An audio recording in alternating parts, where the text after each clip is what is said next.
ونستغفره ونعوذ بالله من شرور أنفسنا ومن سيئات أعمالنا من يهده الله فلا مضل له ومن يضلل فلا هادي له وأشهد أن لا إله إلا الله وحده لا شريك له وأشهد أن محمدا عبده ورسوله اللهم صل وسلم وبارك على عبدك ورسولك محمد وعلى آله وصحبه ومن اهتدى بهديه إلى يوم الدين أما بعد. Kaum muslimin dan muslimat, para ikhwah dan akhwat, bapak-bapak, ibu-ibu yang dimuliakan Allah Subhanahu wa taala. Alhamdulillah, puji dan syukur kita panjatkan kehadirat Allah Subhanahu wa taala. Dengan limpah nikmat, taufik dan hidayahnya, pagi hari ini kita bisa hadir di majelis ilmu ini untuk mengkaji agama Allah Subhanahu wa taala.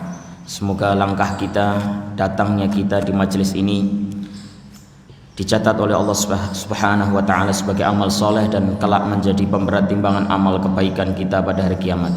Salawat beserta salam semoga senantiasa tercurah kepada Nabi dan Rasul kita, imam dan panutan kita Nabi Muhammad sallallahu alaihi wasallam, serta keluarga beliau, para sahabat dan orang-orang yang mengikuti ajaran beliau, menghidupkan sunnah-sunnah beliau hingga hari kiamat.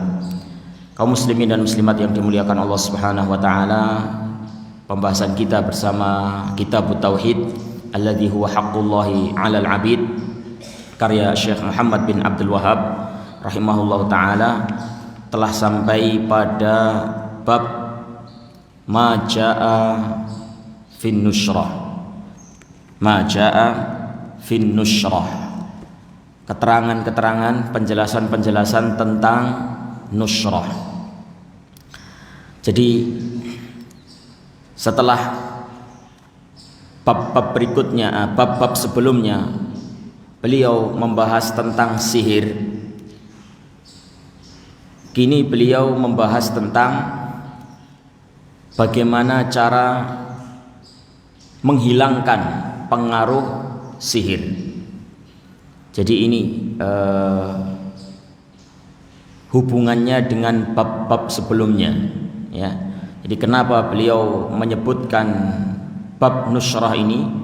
Karena memang bab nushrah itu adalah bab tentang mengatasi sihir atau menghapuskan, menghilangkan pengaruh sihir. Jadi ini sangat tepat sekali, sangat bagus sekali urutan yang beliau sampaikan di sini, ya. Jadi setelah sebelum-sebelumnya, bab-bab sebelumnya, beberapa bab sebelumnya membahas tentang sihir dan juga ramal, ya, maka beliau di sini membahas tentang bagaimana menghapus atau menghilangkan tentang pengaruh sihir tersebut dari orang yang terkena sihir. Baik, jadi istilahnya adalah nushrah. Nushrah itu adalah dari kata nasyara yansyuru, an-nashr, dan maknanya secara bahasa adalah menyebar.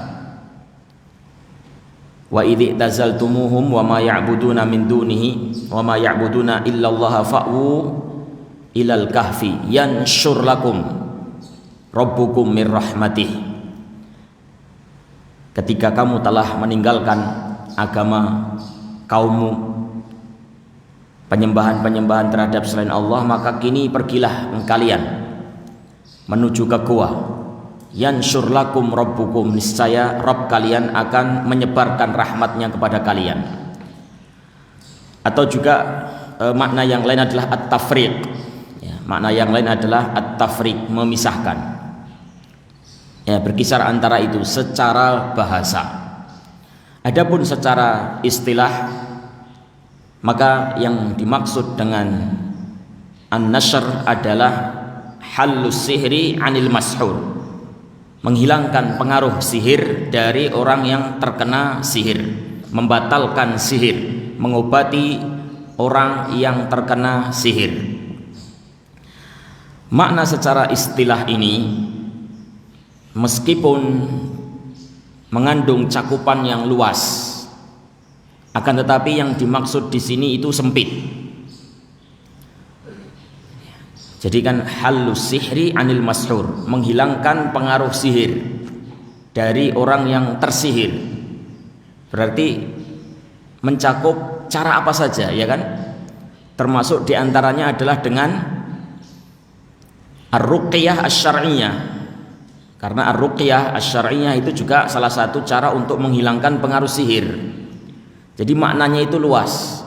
Tapi sebenarnya yang dimaksud di kitab ini itu makna yang sempit, yaitu makna yang biasa dikenal oleh orang-orang Arab jahiliyah dan orang-orang yang berada di masa Islam di awal-awal dulu.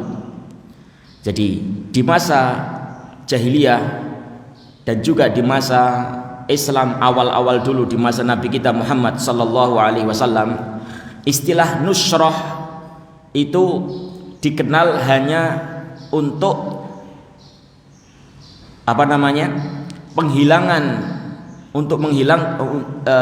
penghilangan pengaruh sihir dengan cara sihir juga. Itu yang dikenal, ya. Jadi istilah nusrah itu maknanya yang dikenal oleh orang Arab jahiliyah, ya, dan juga umat Islam di awal-awal keislaman, ya, di saat pertama kali datangnya Rasulullah sallallahu alaihi wasallam, itu adalah menghilangkan sihir dengan sihir juga, ya, menghilangkan sihir dengan sihir tandingan. Adapun menghilangkan pengaruh sihir dengan ruqyah syar'iyyah, maka itu belum menjadi suatu istilah yang masyhur. Nah, baik. Kemudian Syekh Muhammad bin Abdul Wahhab rahimahullah taala menyebutkan beberapa dalil dan beberapa ucapan para ulama berkenaan dengan nusrah ini.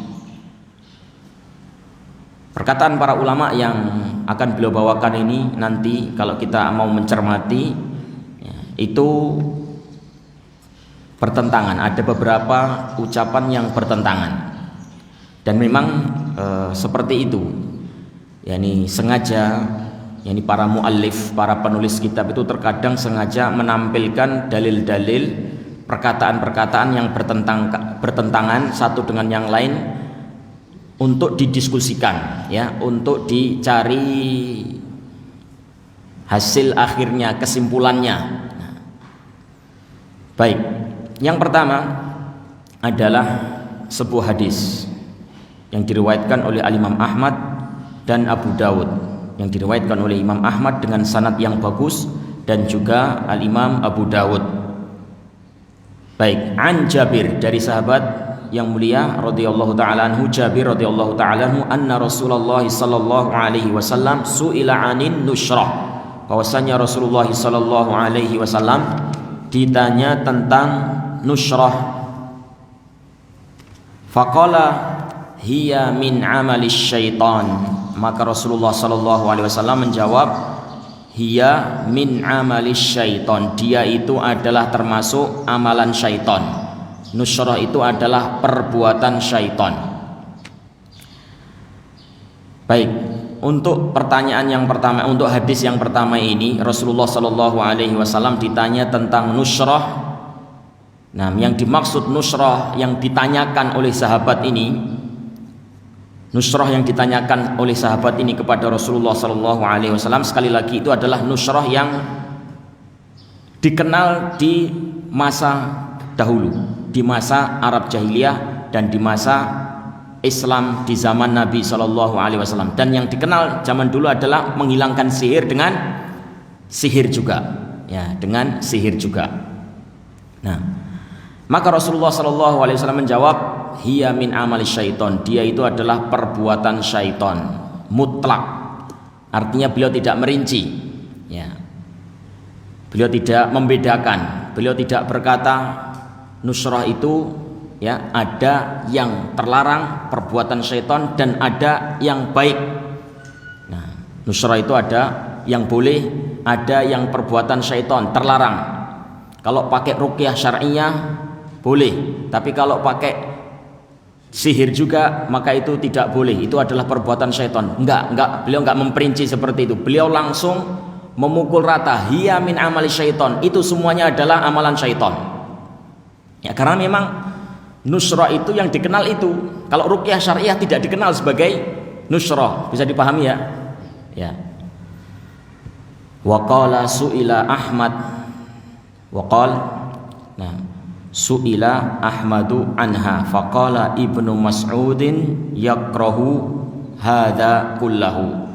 Dan juga Imam Ahmad Imam Ahmad rahimahullahu taala pernah ditanya tentang hal tersebut.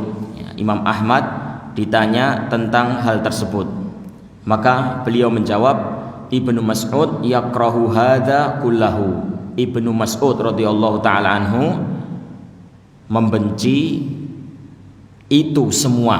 Nah, Ibnu Mas'ud membenci itu semua. Yakrah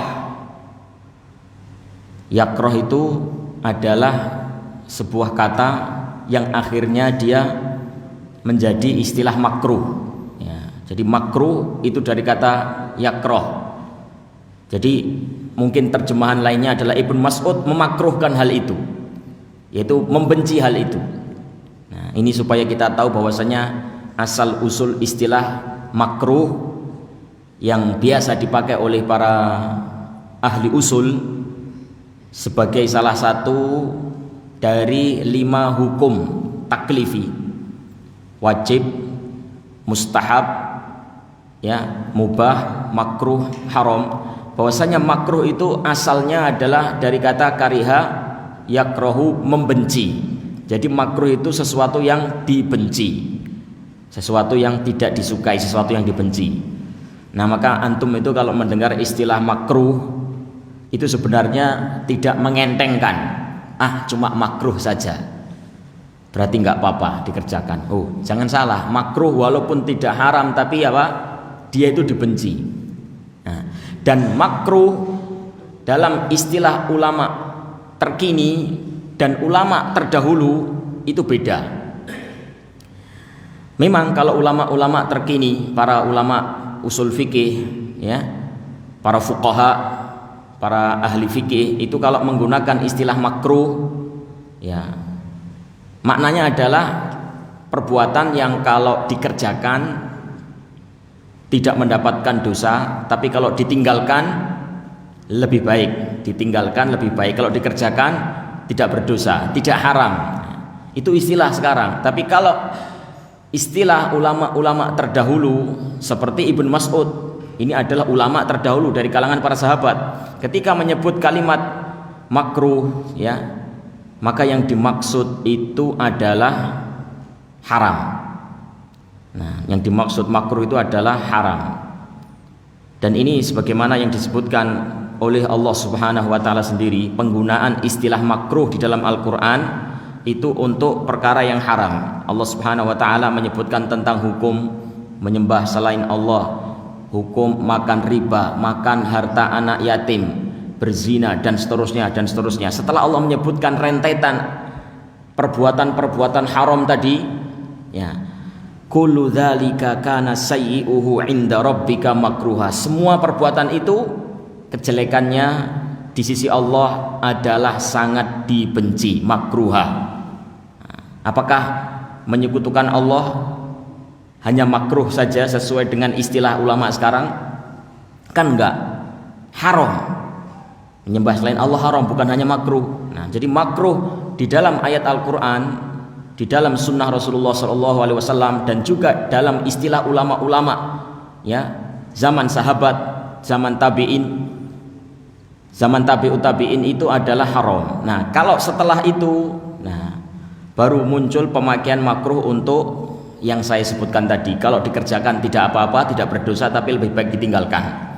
Ya, apapun pemaknaannya, tapi yang jelas makruh itu adalah sesuatu yang jelek. Nah, sesuatu yang jelek. Ulama sekarang menyebutkannya itu sebagai sesuatu yang kalau ditinggalkan lebih baik, dikerjakan nggak apa-apa. Tapi zaman dulu para ulama zaman dahulu mengatakan itu adalah sesuatu yang haram. Nah, Imam Ahmad ketika ditanya, beliau mengatakan Ibnu Mas'ud membenci hal itu, yakrah. Nah, memakruhkan hal itu berarti maksudnya apa? Haram atau makruh saja, atau boleh tapi lebih baik ditinggalkan? Haram. Nah, jadi Ibnu Mas'ud radhiyallahu taala anhu membenci, ya, membenci itu semuanya. Nah, ini juga senada dengan ucapan Rasulullah Sallallahu Alaihi Wasallam yang tidak memperinci. Nah, beliau tadi tidak membenci. Hiya min amali syaiton, itu adalah perbuatan syaiton semuanya. Nah, Ibnu Mas'ud juga membenci semuanya, tidak ada rincian. Baik, di sini ada satu faedah bahwasanya Imam Ahmad itu ketika ditanya masalah ini beliau tidak membawakan dalil dari hadis Nabi Sallallahu Alaihi Wasallam, tapi beliau membawakan keterangan dari Ibnu Mas'ud radhiyallahu taala anhu. Kenapa kok tidak menjawab pakai hadis saja?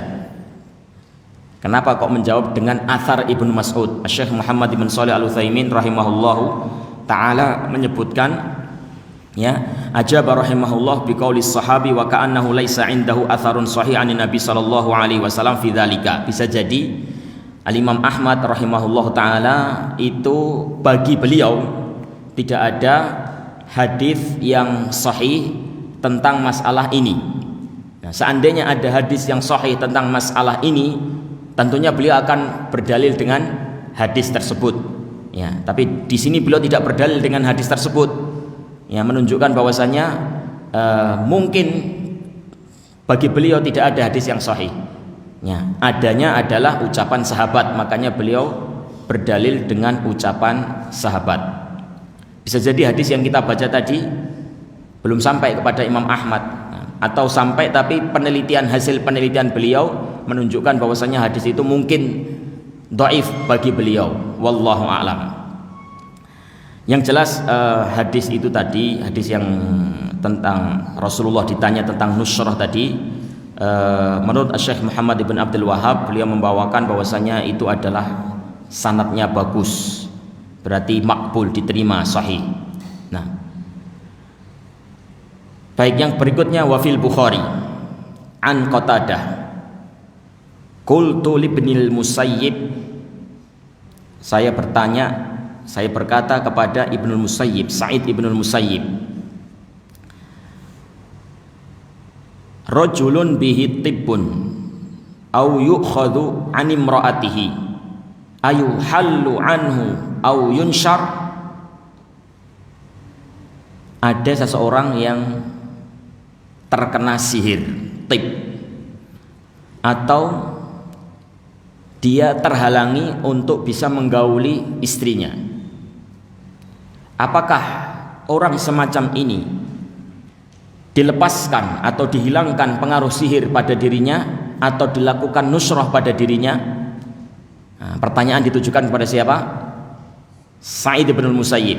Ada orang yang terkena tib. Nah, tib itu apa? Tibbun nabawi apa? Pengobatan. Tapi yang dimaksud di sini adalah sihir. Ada orang yang terkena tibbun, yaitu sihir. Biasa orang Arab memiliki istilah-istilah bagus untuk perkara-perkara yang tidak bagus dalam rangka untuk optimis. Ya. Orang Arab itu menamai orang yang patah tulang kasir. Nah, patah, ya kan? Itu namanya salim. Selamat. Ya, harapan supaya dia selamat, begitu ya. Jabir. Kasir itu diistilahkan dengan jabir. Jabir itu yang tersambung. Kasir itu patah. Tapi mereka mengistilahkan orang yang patah tulang itu jabir. Nah, yang tersambung, ya, karena ada harapan supaya bisa cepat nyambung lagi tulangnya yang patah tadi. Ada qafilah. Qafilah itu adalah musafir, orang yang pergi. Qafilah itu artinya aslinya orang yang datang. Aslinya apa? Maknanya adalah orang yang datang, ya, dengan harapan dia itu segera datang, ya. Nah, di sini juga sihir. Sihir itu kan, orang terkena sihir itu kan jelek sebenarnya. Tapi mereka menamainya apa? Tib, pengobatan. Nah, itu istilah saja. Tapi kalau secara arti aslinya Tib itu pengobatan, bukan sihir. Tapi itu dipakai untuk sihir. Jadi orang yang terkena sihir biasa disebut tib, asobahu tibbun. Nah, sebagai bentuk tafaul, optimis.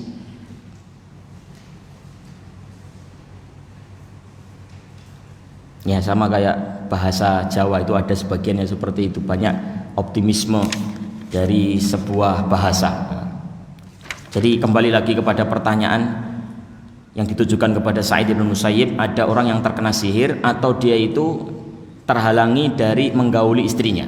Jadi dia tidak bisa, padahal dia sehat, padahal dia laki-laki yang normal, istrinya juga perempuan yang normal, tapi untuk melakukan pergaulan suami istri, ya, hubungan suami istri tidak bisa. Nah, apakah orang yang semacam ini dilakukan nusroh kepada dia? Nah, dan sekali lagi, kalimat nusroh yang dikenal di kalangan orang Arab terdahulu adalah menghilangkan sihir dengan sihir yang serupa. Faqala la ba'sa bihi. Ibnu Musayyib mengatakan tidak apa-apa. Innama yuriduna bihil islah. Yani mereka menginginkan kebaikan. Yani menghilangkan sihir dengan sihir, tujuannya kan baik, untuk menolong orang supaya dia segera tuntas pengaruh sihir yang ada pada dirinya. Nah, fa amma ma yanfa' falam yunha'an. Kalau yang bermanfaat seperti itu ya tidak dilarang. Fa amma ma yanfa' falam yunha anhu. Adapun yang bermanfaat maka itu tidak dilarang. Ini menunjukkan apa? Ucapan Ibnu Musayyib ini senada dengan ucapan sebelumnya, ucapan Rasulullah, ucapan Ibnu Mas'ud. Nah, atau berseberangan, bertentangan, ya jelas. Rasulullah SAW tadi mengatakan hiya min amali syaitan. Terus Imam Ahmad ketika ditanya, dia menukil sikapnya Ibnu Mas'ud. Ibnu Mas'ud membenci nusra itu semuanya tanpa dirinci. Sementara Ibnu Musayyib mengatakan apa? Boleh. Jadi kalau bermanfaat sihir itu boleh. Nah, makanya sebagian pengikut murid-muridnya Sa'id bin Musayyib itu mengatakan boleh. Ini kalau ada orang terkena sihir diobati dengan sihir juga, nah, itu boleh lid darurah. Nah, boleh karena ya darurat.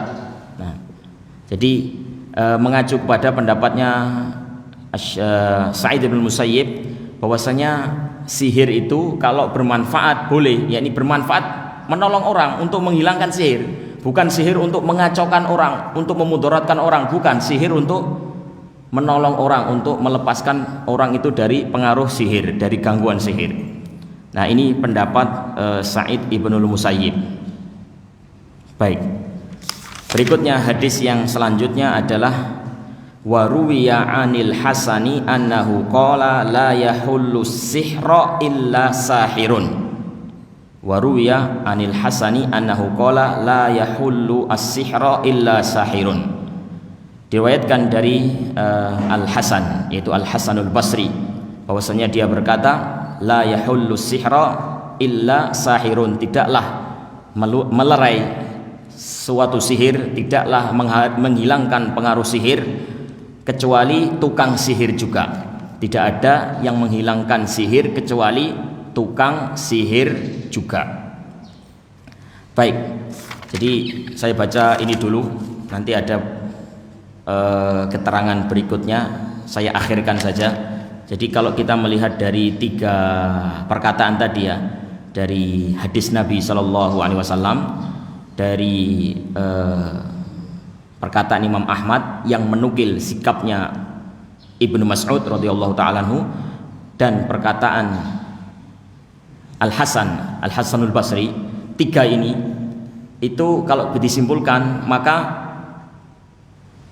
nusrah itu adalah apa? Menghilangkan sihir dengan sihir saja. Nah, tidak dengan ruqyah syar'iyah, tidak menggunakan bacaan Al-Qur'an, tidak. Jadi Al Hasanu tadi mengatakan, Al Imam Al Hasanul Basri mengatakan tidak ada yang melepaskan sihir Tidak ada yang menghilangkan sihir kecuali tukang sihir juga. Nah, berarti apa?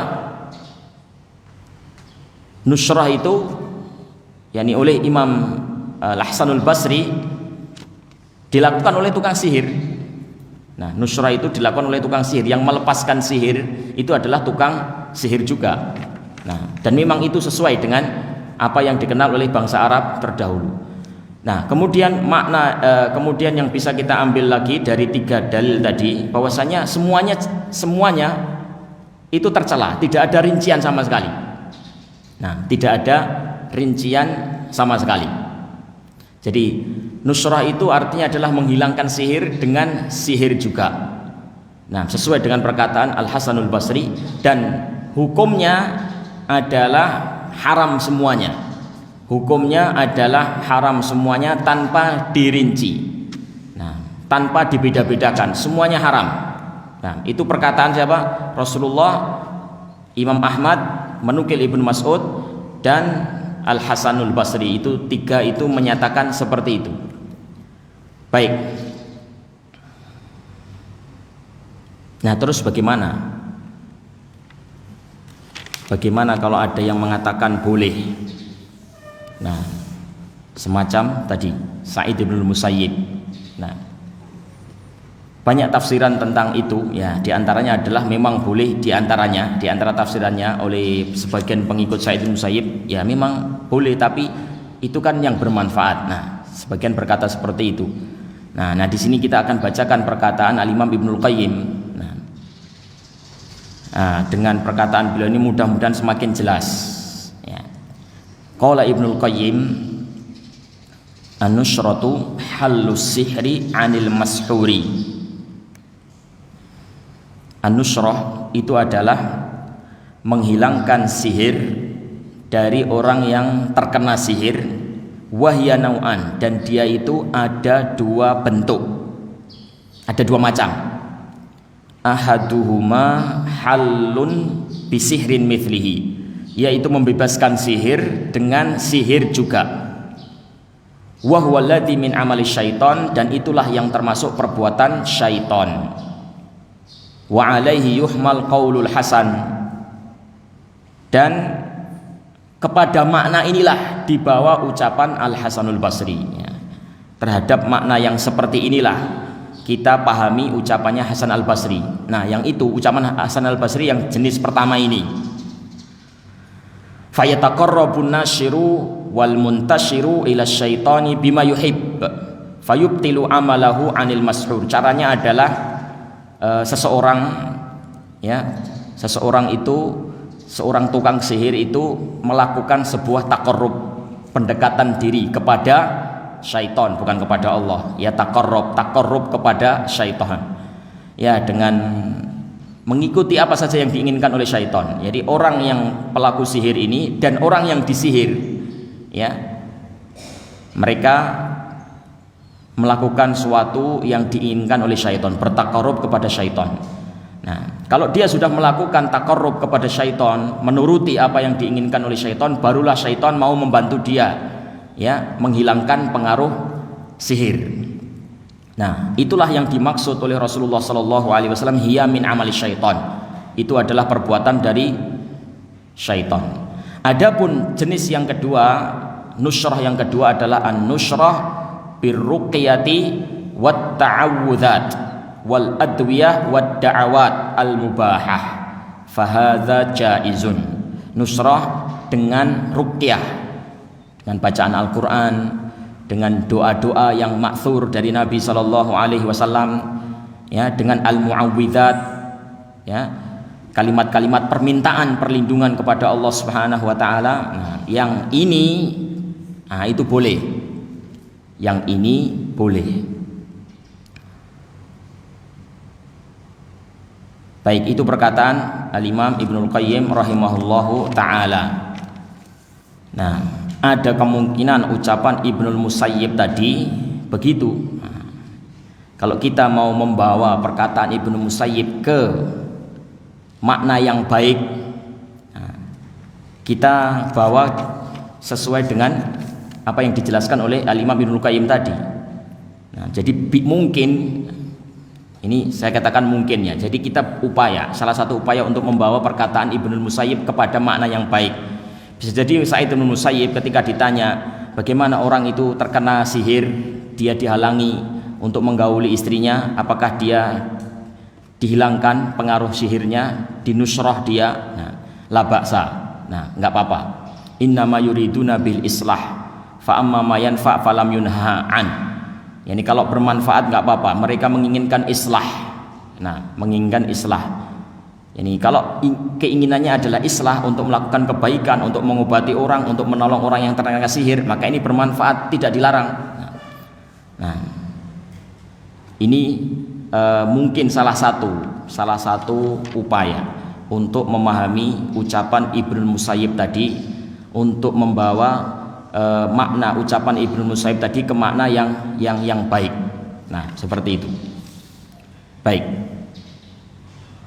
Akan tetapi sebagian ulama dengan begitu jelas atau dengan begitu tegas menyimpulkan bahwasanya tidak begitu yang diinginkan oleh Ibnul Musayyib. Nah, bahkan memang pengikutnya Ibnul Musayyib itu berkata ya juzu halus sihri bisihri liddarurah. Nah, dan memang sebagian ahlul ilmi mengatakan innahu la yajuzu halus sihri bisihri. Nah, seperti itu. Maka jika memang seperti itu, jika memang yang diinginkan oleh Ibnul Musayyib adalah benar-benar seperti itu, sihir dilawan dengan sihir, maka di sini ada ucapan Syekh Muhammad bin Shalih Al-Utsaimin yang bagus, ya, bahwasannya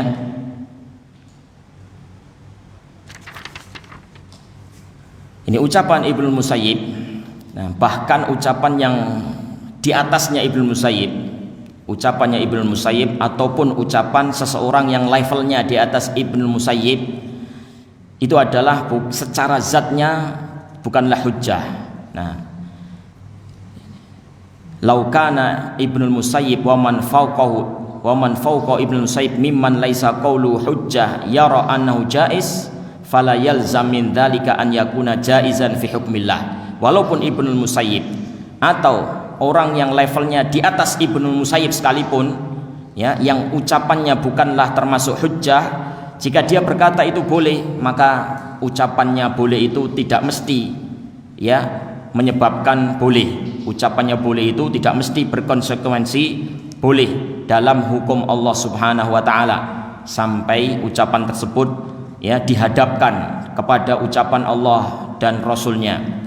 Dan tadi sudah kita dengar bersama bahwasanya Rasulullah SAW ditanya tentang nusrah, beliau mengatakan hiya min amali syaitan, itu adalah perbuatan syaitan. Sudah selesai. Walaupun Ibnul Musayyib yang berkata, bahkan orang yang di atas Ibnul Musayyib sekalipun, nah, kalau dia berkata jaiz, maka ucapannya jaiz itu tidak mutlak harus diambil begitu saja. Kita harus hadapkan dulu kepada Allah dan Rasulnya. Nah, kita timbang-timbang dulu, dan ternyata setelah kita timbang-timbang dengan ucapan Rasulullah SAW, beliau mengatakan hiya min amali syaiton. Nah, jadi demikian perkataan Ibnul Musayyib ini selesai terjawab. Nah, ma'ahtiram tentunya, ya. Kita ketika tidak sepakat dengan pendapat seorang ulama, nah, itu tidak ada maksud untuk merendahkan atau, ya, menjatuhkan wibawa, menjatuhkan derajat seorang ulama pun. Nah, kita ini kalau belajar fikih muqaranah, fikih perbandingan madhab, nah, ada pendapat ulama ini, ada pendapat ulama itu, dan akhirnya kita harus memilih salah satu dan meninggalkan yang lain. Ketika kita meninggalkan pendapat ulama yang lain itu ma'a kulli ihtiram, dengan segala hormat, ya, dengan penuh segala hormat. Ya, mungkin itu adalah ijtihad, dan bagi beliau ijtihad itu, ya, mendapatkan apa? Pahala, satu pahala, kan begitu. Kul ini idza ijtahadal hakim, nah, idza hakamal hakim fajtahada fa akhta'a falahu ajrun. Apabila seorang hakim menetapkan hukum, berijtihad, dan ijtihadnya itu benar, salah, Nah, fa akhta'a maka dia dapat 1 pahala, ajrun wahid. Wa in hakama fajtahada fa asaba falahu ajron. Kalau dia menetapkan hukum, berijtihad dan ijtihadnya benar, dia dapat 2 pahala. Maka atas dasar ini kita menghormati yakni para ulama walaupun yakni kita tidak mengambil pendapatnya. Nah, wallahu a'lam bissawab. Baik, sekarang kita kembali kepada perkataan Ibnu Qayyim. Nah, Ibnu Qayyim tadi mengatakan apa? Nusrah itu ada 2, ada yang boleh, ada yang tidak boleh. Nah, ini juga ada sedikit masalah. Rasulullah saja tidak memperinci. Hiya min amali syaiton, dia itu perbuatan syaiton. Rasulullah nggak memperinci, ada yang baik, ada yang tidak. Ibnu Mas'ud juga mengatakan, ini dinukil oleh Imam Ahmad, yakrah dzalika kullahu, membenci itu semuanya. Nah, yakrah dzalika kullahu. Nah, sementara Ibnu Qayyim mengatakan apa? Boleh, ada yang boleh, ada yang tidak. Beliau memperinci. Nah, ini yang saya katakan sedikit ada masalah. Bagaimana ini? Bagaimana? Secara bahasa. Nah, ini sebenarnya mirip kayak apa? Kayak ada orang yang berkata bid'ah itu tidak semuanya sesat. Ada yang dolalah, ada yang hasanah. Nah, terus sebagian orang menentang.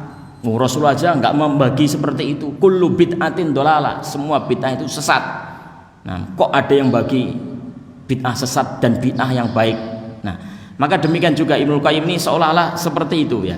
Jadi Rasulullah mengatakan seolah-olah kullu nusrah itu dolalah, semua nusrah itu nggak boleh, haram. Tapi beliau memperinci. Nah, di sini Bapak dan Ibu yang dimuliakan Allah Subhanahu wa taala, ada 2 kemungkinan.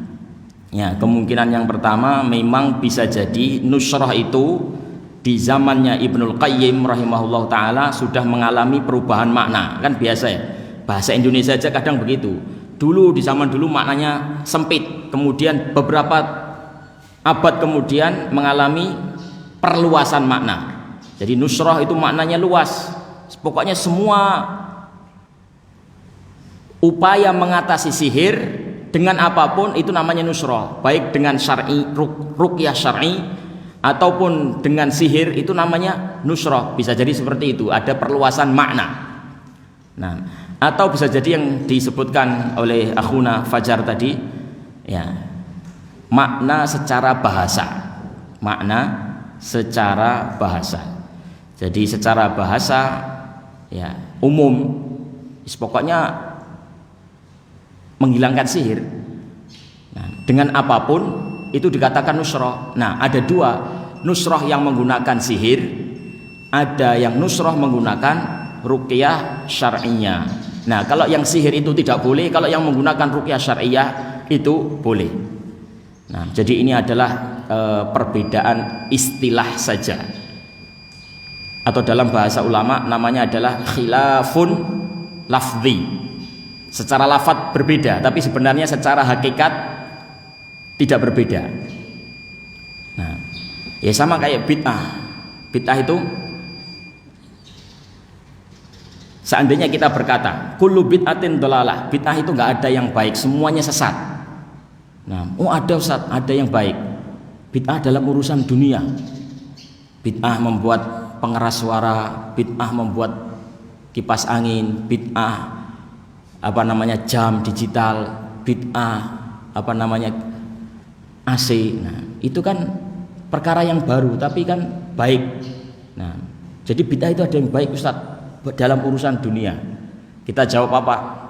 Ya nggak apa-apa, itu khilaf lafzi ya, kamu berkata ada yang baik tapi yang kamu maksud adalah bid'ah secara makna bahasa, bid'ah secara lughatan, bukan secara istilahan. Ya sudah, berarti nggak masalah, asalkan kamu meyakini bahwasanya bid'ah itu kalau urusannya dengan agama semuanya sesat. Nah, urusan kamu mau mengatakan ada bid'ah yang baik tapi ternyata maksud kamu adalah bid'ah urusan dunia, ya sudah nggak apa-apa, nggak ada masalah. Nah, jadi Imam Ibnu Qayyim pun demikian, nusrah itu ada yang baik ya, nusrah itu ada yang baik. Loh, kok ada yang baik? Iya, kalau nusrohnya pakai ruqyah syariah. Oh ya sudah, kalau memang maksudnya seperti itu ya sudah. Nah, yang penting apa? Kamu tidak meyakini bahwasanya nusroh dengan sihir, ya, menghilangkan sihir dengan sihir serupa itu boleh. Yang penting kamu tidak berkata begitu. Kalau kamu memaksudkan menghilangkan sihir itu boleh, dan yang kamu maksud adalah dengan ruqyah syariah, berarti itu adalah khilaf lafzi. Nah, sama kayak kalimat ini Pak.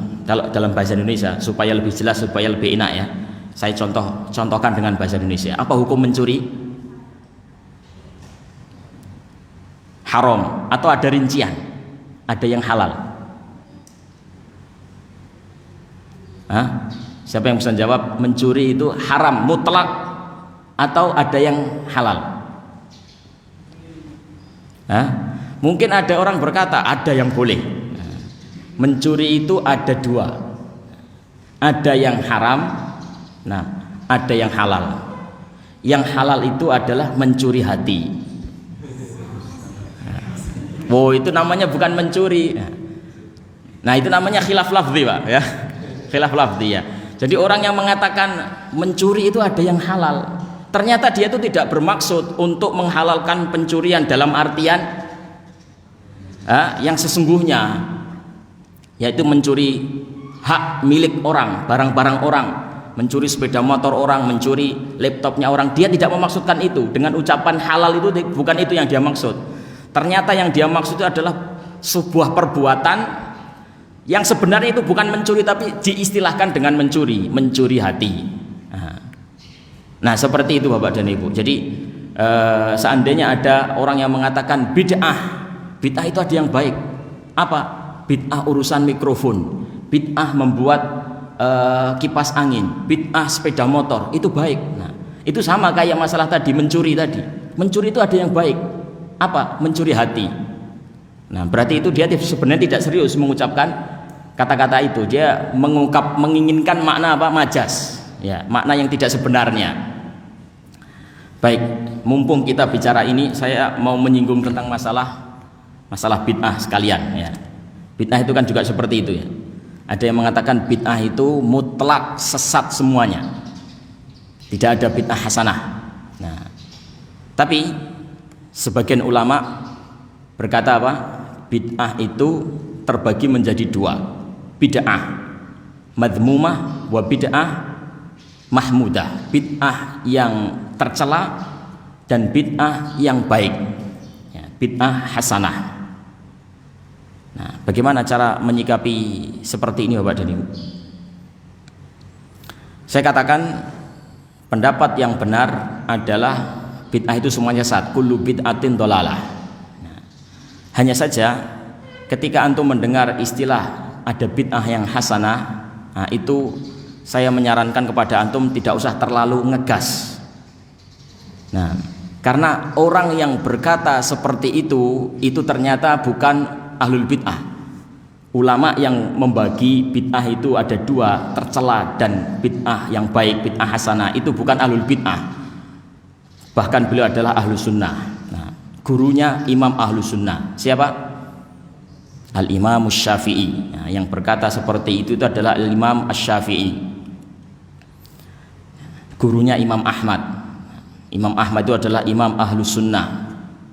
Jadi yang berkata bid'ah itu ada yang baik itu adalah Imam Syafi'i.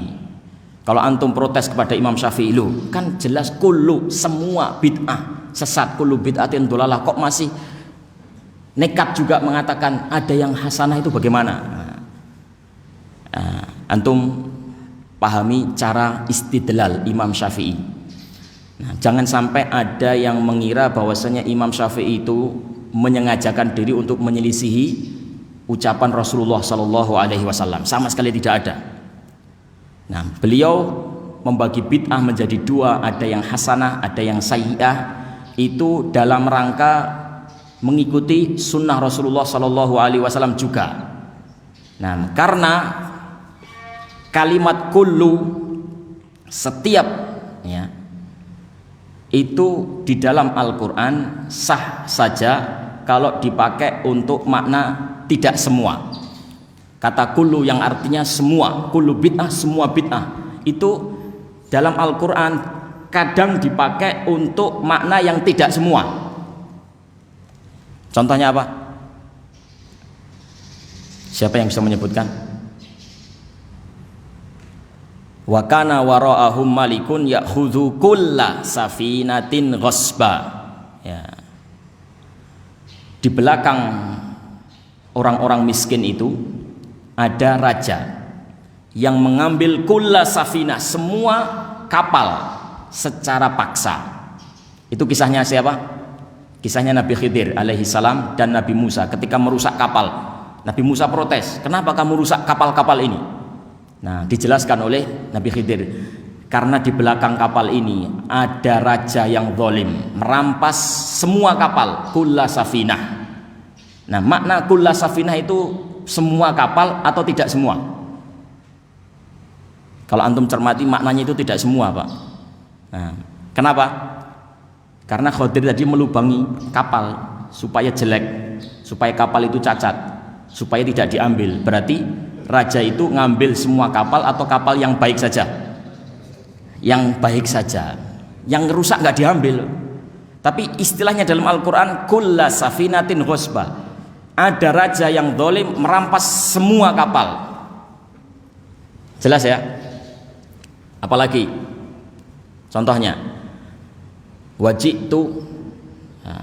wajituka min naba'in wajituka min saba'in binaba'i yaqin inni wajadtu imra'atan tamlikuhum wa utiyat min kulli syai'. Ini perkataan siapa? Perkataannya Hudhud. Burung Hudhud ketika terlambat ditanya oleh Nabi Sulaiman, kenapa kamu terlambat? Nah, saya datang dari negeri Saba. Nabi Sulaiman, saya datang dari negeri Saba membawa berita yang meyakinkan. Saya menjumpai di negeri Saba itu ada seorang perempuan yang memimpin mereka, Ratu Balqis. Wa utiyat min kulli syai'. Ratu Balqis itu diberikan segalanya. Dia dikaruniai segalanya. Wa utiyat min kulli syai'. Kalau antum cermati kisahnya Ratu Balqis, ternyata beliau itu tidak memiliki segalanya. Ada yang tidak beliau memiliki, apa? Nikmat agama. Beliau nggak punya nikmat agama. Li'annahum yasjuduna syams. Ya, mereka menyembah matahari. Dia dan kaumnya wajadtuha wa qaumuha yasjuduna lisyams. Berarti tidak punya nikmat berupa agama. Walaupun istilahnya wa utiyat min kulli syai', diberi segala sesuatu, tapi ternyata ada yang belum diberi, yaitu nikmat agama. Jelas seperti ini, Bapak dan Ibu. Nah, kok begitu sih Ustadz? Kenapa kok begitu? Wong tidak semua, tapi kok pakai kalimat kullu? Kenapa seperti itu? Ini sebenarnya wajar. Kalau panjenengan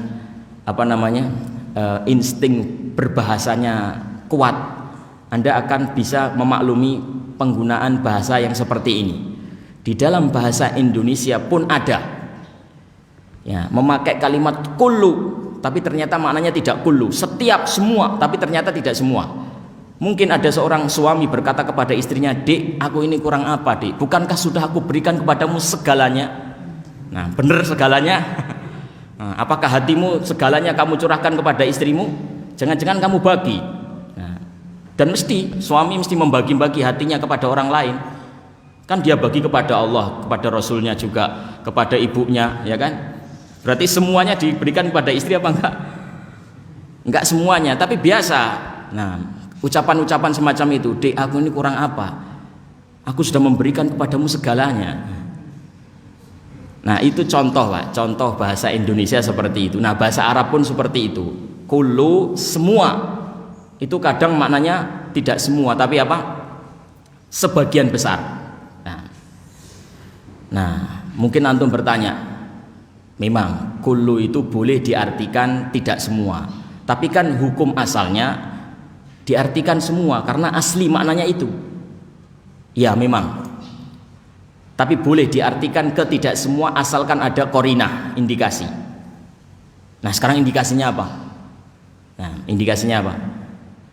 Rasulullah Shallallahu Alaihi Wasallam bersabda, "Man sanna fil Islami sunnatan hasanatan, falahu ajruhu wa ajru man amila bihi min ba'dihi, falahu ajruha wa ajru man amila biha min ba'dihi min ghairi an yanqusa min ajrihi syai'a." Siapa yang melakukan sesuatu hal yang baru di dalam Islam, nah, maka baginya pahala dan juga pahala orang-orang yang mengikutinya. Ada hadis seperti itu, man sanna fil Islam, siapa yang melakukan hal baru dalam Islam, ya, yang baik, hal baru baik, maka dia dapat pahalanya dan pahala orang-orang yang mengikuti dia. Itu hadis ini sahih. Nah, itulah yang dijadikan oleh Al-Imam Syafi'i untuk memalingkan apa? Kullu bid'ah tadi kepada tidak kullu. Karena Rasulullah mengatakan siapa yang memulai hal baik dalam Islam, sesuatu yang baru di dalam Islam, maka dia dapat pahala. Oh, berarti ada sesuatu hal yang baru tapi baik. Nah, itu kata Imam Syafi'i seperti itu. Jelas sampai sini ya. Kenapa Imam Syafi'i berkata seperti itu? Alasannya seperti itu. Jadi jangan memiliki tuduhan kepada Imam Syafi'i beliau menyelisihi ucapan Rasul. Nggak ada maksud sama sekali untuk itu. Beliau malah berusaha untuk menggabungkan, memadukan. Nah, tapi kita harus tahu apa keinginan Imam Syafi'i ketika membagi bid'ah itu menjadi dua. Nah, ternyata dijelaskan oleh ulama Syafi'iyah yang lainnya, diantaranya adalah Imam Ibnu Hajar Al-Asqalani, bahwasanya yang dimaksud oleh beliau dengan bid'ah hasanah dan sayyi'ah, yang hasan itu adalah ma wafaqa kitaban au sunnatan au atharon fahuwa mahmud. Apa saja yang mencocoki kitab, mencocoki sunnah, mencocoki athar, itu terpuji. Wa ma khalafa kitaban au sunnatan au atharon fahuwa madmum. Apa saja yang menyelisihi kitab atau menyelisihi sunnah atau menyelisihi athar, nah itulah yang tercela. Jadi beliau membagi bid'ah ada hasanah, ada sayyi'ah, tapi kita harus paham maksud beliau yang sayyi'ah itu apa. Ternyata yang sayyi'ah itu yang menyelisih kitab, sunnah, dan athar. Nah yang bagus, yang hasanah, yang mencocoki kitab, sunnah, dan athar. Nah antum mesti bingung lagi, mencocoki kitab kok dinamakan bid'ah? Mencocoki kitab, mencocoki sunnah, mencocoki athar, itu bid'ah hasanah. Loh, mencocoki kitab kok dinamakan bid'ah, ini piye toh? Nah, paham apa enggak? Hah? Jadi begini ya. Ada perbuatan-perbuatan yang mencocoki kitab, mencocoki sunnah, tapi memang baru. Contoh, sholat tarawih secara berjamaah di zaman Umar ibn Khattab radhiyallahu ta'ala anhu. Mencocoki sunnah apa enggak itu? Mencocoki sunnah apa enggak? Mencocoki sunnah. Kenapa? Karena Rasulullah dulu di zaman beliau pernah melakukan itu. Tapi itu adalah hal baru. Karena Rasulullah itu melakukan itu cuma 3 hari, 2 atau 3 hari ya. Hari pertama sedikit, hari kedua tambah banyak, hari ketiga Rasulullah sengaja tidak datang. Nah, takut kalau sholat tarawih berjamaah ini nanti suatu saat akan menjadi wajib, maka beliau menghentikan itu, tidak sholat berjamaah tarawih lagi. Nah, di zaman Rasulullah jadi ada cuma 2 hari saja, nah, atau 3 hari. Kemudian bulan-bulan Ramadan berikutnya itu tidak ada. Di zaman Abu Bakar juga nggak ada. Di zaman Umar awal-awal juga tidak ada. Jadi lama itu nggak ada. Terus diadakan lagi. Berarti itu kan baru. Dari sisi itu dia kelihatan baru, ya apa enggak? Kelihatan baru. Rasulullah pernah melakukan terus lama bertahun-tahun meninggalkan. Terus diadakan lagi kan kayaknya baru. Nah baru tapi dia ada sunnah yang mencocokinya, mencocoki sunnah. Nah itu makanya dikatakan bid'ah tapi hasanah, baru. Nah tapi baik karena mencocoki sunnah. Nah, kenapa nggak dikatakan sunnah sekalian saja? Kenapa kok dikatakan bid'ah hasanah? Memang dia baru. Paham apa enggak? Nah, seperti hadis tadi, man sanna fil islami sunnatan hasanatan. Siapa yang memulai hal baru di dalam Islam baik, maka dia akan mendapatkan pahala dan pahala orang yang mengikuti dia. Itu kita harus lihat hadisnya. Rasulullah berkata seperti itu konteksnya apa? Siapa yang tahu hadis ini? Ya. Rasulullah SAW berkata seperti itu ketika ada seorang yang miskin yang membutuhkan bantuan, kemudian Rasulullah mentasjik, memotivasi para sahabatnya, ayo siapa yang mau bersedekah kepada orang ini, siapa yang mau bersedekah kepada orang ini, membantu orang ini. Diam semua, nggak ada. Nah, kemudian lagi, ayo siapa yang mau mengeluarkan hartanya untuk membantu orang ini. Sepi, nggak ada yang angkat tangan, nggak ada yang mengeluarkan hartanya. Setelah beberapa saat ada orang yang datang dengan membawa sekantong uang dan dia letakkan kepada Rasulullah Shallallahu Alaihi Wasallam, ini ya Rasulullah, untuk membantu orang tersebut. Nah, setelah orang tadi bersedekah seperti ini dilihat oleh orang-orang yang lain, akhirnya orang-orang lain itu ikut-ikutan semuanya. Akhirnya sedekah itu keluar ya. Orang bertambah lagi, ada lagi yang sedekah, ada lagi yang sedekah. Dari satu orang memancing semangat sedekah orang-orang yang lain. Jadi sedekah itu sepi, nggak ada yang melakukan. Ada satu yang mulai, semuanya ikut-ikutan. Nah, Rasulullah mengatakan man sanna fil Islam sunnatan hasanatan. Siapa yang memulai hal baru di dalam Islam, sesuatu yang baik, maka dia akan dapat pahala dan pahala orang-orang yang mengikuti dia. Saya mau tanya, sedekah itu bid'ah apa enggak? Ada tuntunannya apa enggak? Ada tuntunannya dari Rasulullah SAW. Jadi dia adalah sesuatu yang ada tuntunannya. Nah, cuma kali ini sepi, nggak ada yang sedekah. Terus ada orang yang memulai, terus yang lain jadinya ikut-ikutan. Berarti dari sini dia bisa dikatakan apa? Baru. Wong tadinya nggak ada yang sedekah. Terus tiba-tiba ada satu yang memulai, berarti dia baru. Bid'ah. Ya. Dari situ dia dikatakan bid'ah, tapi dia akan mencocoki petunjuk Rasulullah. Sedekah itu kan petunjuk Rasulullah, maka bid'ah hasanah. Jadi kalau antum bertanya kenapa nggak dikatakan sunnah saja, mencocoki sunnah, kenapa kok dikatakan bid'ah, kenapa nggak dikatakan sunnah sekalian? Ya memang itu baru. Nah, itu maksudnya. Jadi bid'ah yang dianggap hasanah oleh al-Imam Syafi'i itu modelnya kurang lebih yang kayak gitu-gitu tadi. Jadi sesuatu yang sebenarnya ada petunjuknya dari Rasulullah SAW, cuma di suatu wilayah, di suatu daerah, di suatu kampung tidak dihidupkan. Terus dihidupkan. Nah, ketika awal mula dihidupkan itu terkesan baru, awal-awal kan baru. Jadi orang itu seolah-olah mengadakan hal yang baru. Tapi ketika hal baru itu mencocoki sunnah, tidak masalah. Itu namanya apa? Bid'ah tapi hasanah. Ya, kalau bahasanya orang lain, bahasanya ulama yang lain, ya itu namanya bukan bid'ah, itu namanya ya sunnah. Ya, berarti itu khilaf lafzi.